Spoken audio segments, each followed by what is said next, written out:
Stella Wilson was waiting for her husband to come home from work. She cleaned the room, closed the curtains, cooked supper, and lit up 2 table lamps.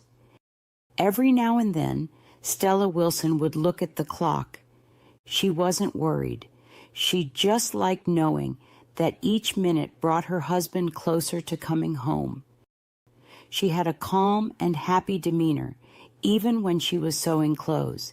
Even though she was 6 months pregnant, her skin looked clear and wonderful.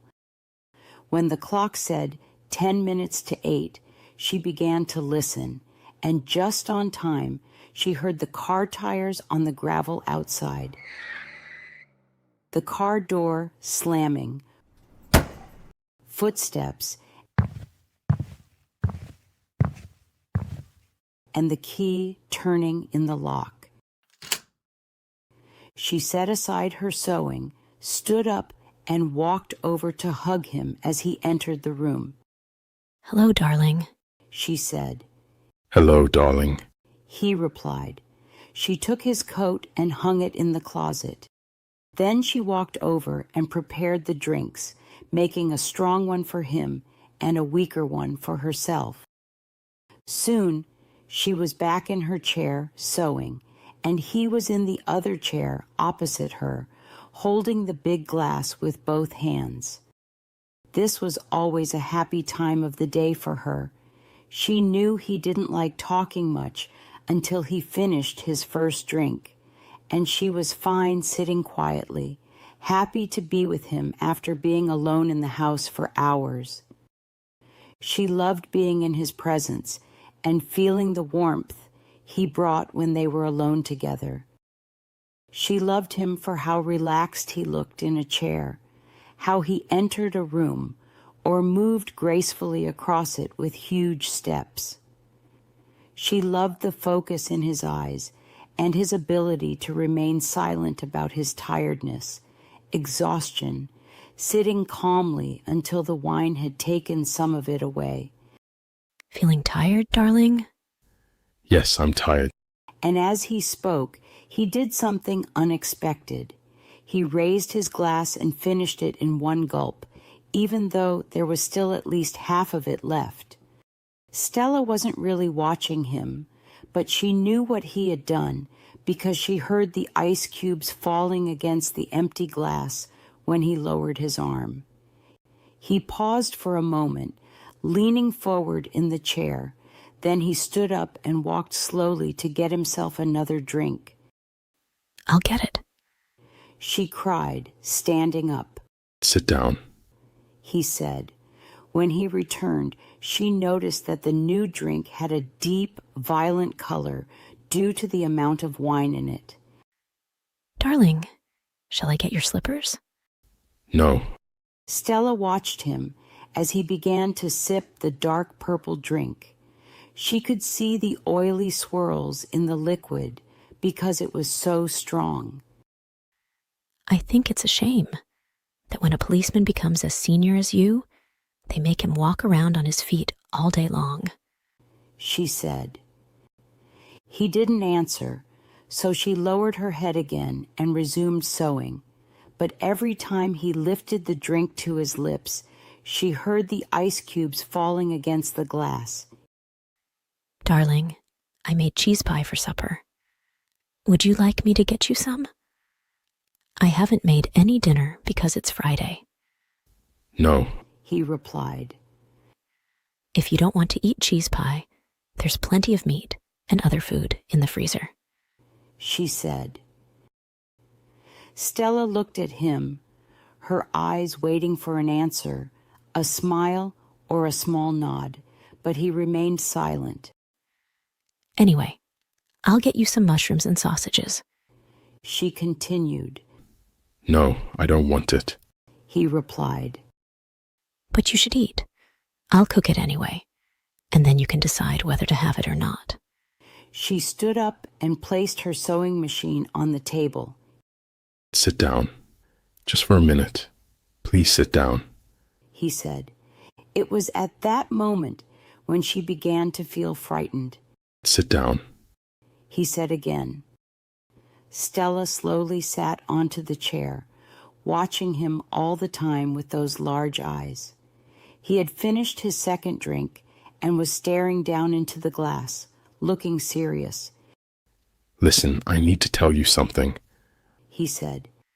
What is it, darling? What's wrong? He became completely still and kept his head down. I'm afraid this might be a bit of shock to you, but I've thought about it a lot, and I've decided it's best to tell you now. I hope you won't be too upset with me. And he told her. It didn't take long, perhaps 6 or 7 minutes at most. She sat still, watching him with a kind of shocked horror, feeling like he was drifting further and further away from her with each word.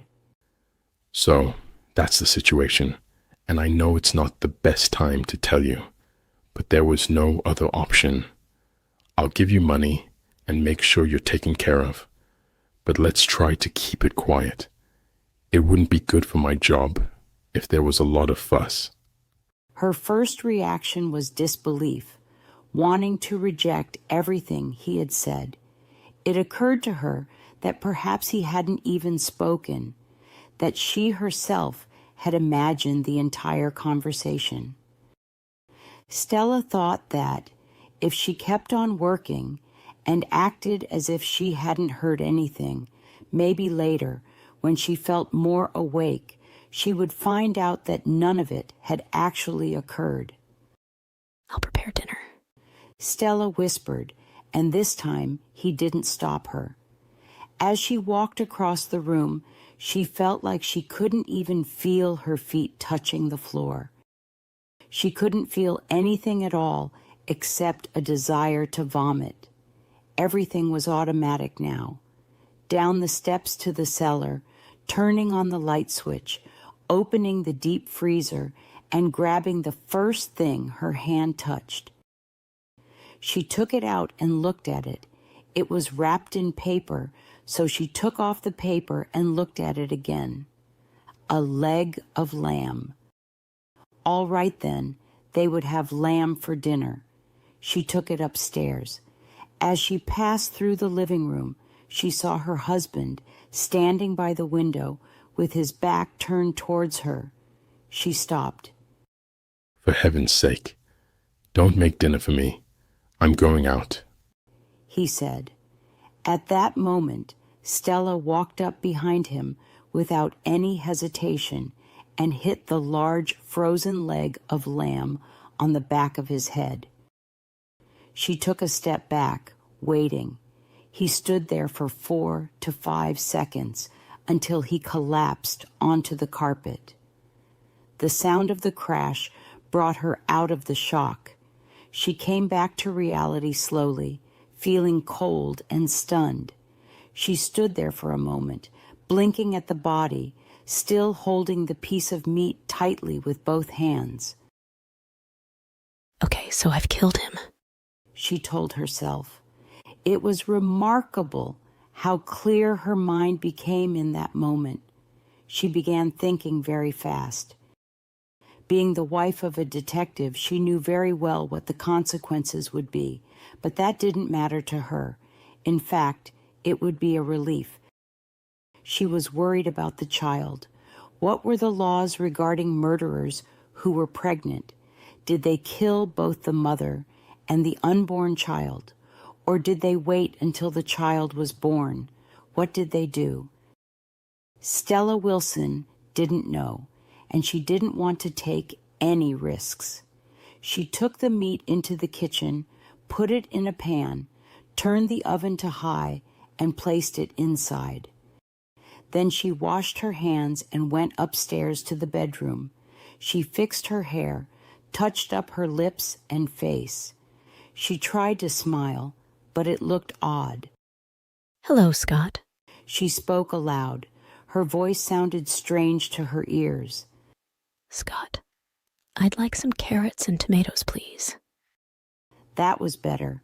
Both the smile and the voice were coming out better now.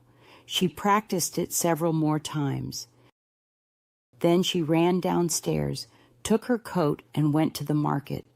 It wasn't 7 o'clock yet, and the lights were still on in the grocery shop. Hello, Scott. She said to the man behind the counter. Good evening, Mrs. Wilson. How are you? I'm fine. I'd like some carrots and tomatoes, please. Hello, Scott. I'd like some carrots and tomatoes, please. We usually go out on Fridays, you know. But George is tired and doesn't want to eat out tonight. And now, there are no vegetables in the house. She told him. Then how about meat, Mrs. Wilson? No thanks, I've got meat. I got a nice leg of lamb from the freezer. Oh, I don't usually cook it frozen, Scott, but I'm giving to give it a try. Do you think it'll be okay? personally, I don't think it makes any difference. Do you want cherry tomatoes? The grocer asked. Oh yes, half kg of them. Anything else? How about dessert? What are you planning to give him for dessert? Well, what do you suggest, Scott? The man looked around his shop. How about a big slice of blueberry cheesecake? I know he likes that.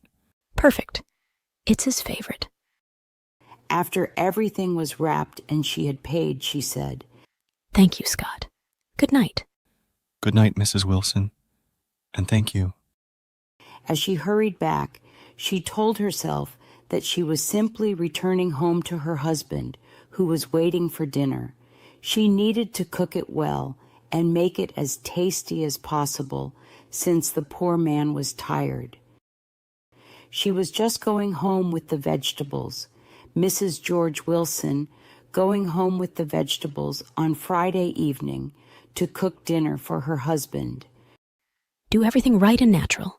Keep things absolutely natural, and there'll be no need for acting, she told herself. So she entered in her house smiling. George? How are you, darling? She called. She put the parcel on the table and went into the living room. When she saw him lying there on the floor, she froze. All the old love and longing for him welled up inside her, and she ran over to him, knelt down beside him, and began to cry her heart out. It came naturally. No acting was necessary. A few minutes later, she got up and called the police station. Quick, please come quickly. George is dead. Who is this? Mrs. Wilson. Mrs. George Wilson. You mean George Wilson's dead? I think so. He's lying on the floor, and I think he's dead. We'll be right over. The policeman said.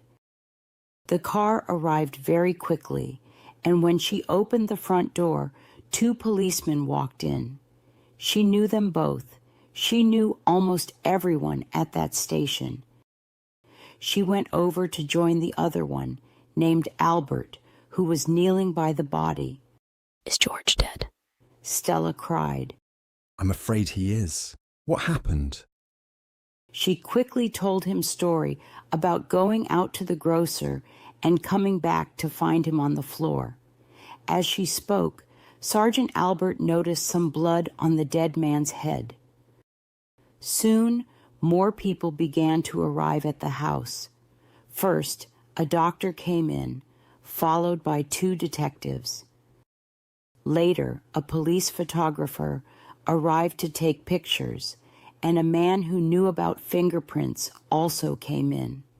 The detectives kept asking her questions. She told her story again, starting from the beginning, when George had come in and she was sewing, how tired he was, and how he didn't want to go out for dinner.